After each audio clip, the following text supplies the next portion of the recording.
He is more than you could ever need. He's more than the eye could see. I don't deserve His love, but He's always been there for me. You see, Jesus met me when I was at my lowest. And if you don't know Jesus, know this. He is the greatest example of generosity this world of greed has ever seen. And when Jesus hit the scene, He changed the scenery and met diversity with serenity. If you're looking for peace, He offers plenty. Jesus was and Jesus will forever be King. And when the angels sing, they sing of the grace that was displayed for sinners like me. I can't explain Him and I can't describe Him. And if I could, He wouldn't be Jesus, because you can't explain eternity and you can't comprehend the galaxies. But it was the loving hands of Jesus who spun them into existence and created man, knowing He would go to the cross to pay our sentence. There was a certificate of judgment with a period after the sentence, and we were sentenced to death long before He said it is finished. He is a father to the orphan, a shelter for the homeless, a hiding place for the abused, and an anchor for our storms. He stormed the gates of hell and came out on top, and the power of His gospel cannot be stopped, even when the world tries.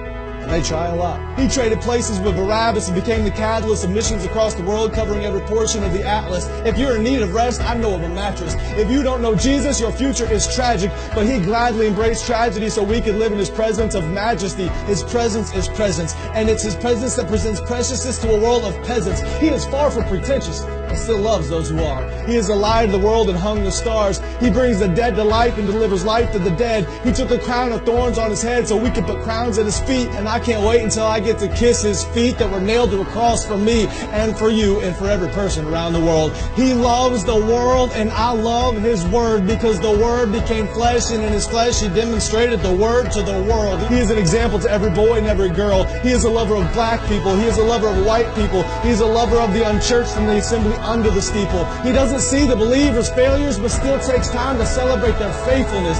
It's the power of the Spirit that enables us and gives us boldness when the world labels us. And if you want to label me, please call me a Jesus freak. If that freaks you out, good. Because it's better to be good with God than to fight being misunderstood by a world that could never understand. So let it be understood that I don't worship man. We worship Jesus. And although He doesn't need us, He still sees us and pleads with us to run to the cross where He bled for us. His heart bleeds for us. His heart grieves for us, but still graciously grants us a pardon for our treason in a season where the world tries to explain away the work of the Spirit with human reasoning. There's a reason they can't. Because the Spirit is like the wind, and the wind cannot be seen. But loved is the one who believes without seeing the unseen. I'm telling you today that Jesus is something. He's something more. He's something great. And if you want to know Him, you don't have to wait. He stands at the narrow path with a key to the gate, and you only have to reach out and embrace His grace. I don't care who's president. I have a King who is always present. I don't care who holds musical celebrity. The voice of the Lord will always be the sweetest melody. I don't care who owns the riches of the globe. My Jesus holds more wealth than one ruby on His robe. I don't care who is the strongest or the fastest. Nothing matches the Creator of the universe and His immortal, infinite status. I don't care about religious leaders who died and stayed dead. I'll only worship the one who conquered death and wears a crown on His head.